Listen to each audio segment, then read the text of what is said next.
একদিন সীতা ও তার গরু বাজারে যাচ্ছিল কিছু জিনিসপত্র কেনার জন্য। যাওয়ার পথে তারা একটা বেলুনের দোকান দেখতে পায়।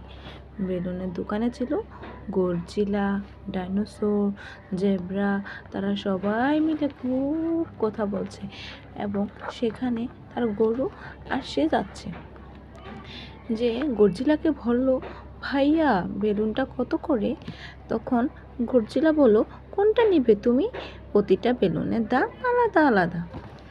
তখন মিনি বলছে, আমি ওই বড় নীল কালার বেলুনটা নেব। তুমি কি আমাকে সেটা দিতে পারবে? গরুটি তখন বলল, না না না, আমি নিব ওই লাল বেলুনটা। তখন গরজিলা বলল, হ্যাঁ, তোমরা সবাই একটা ঠিক মতন করে বলো, আমি যে কোনো একটা দিতে পারবো, কারণ সবগুলো বেলুন এই গরজিলা ভাইটা তার বাচ্চার জন্য নিয়ে গেছে।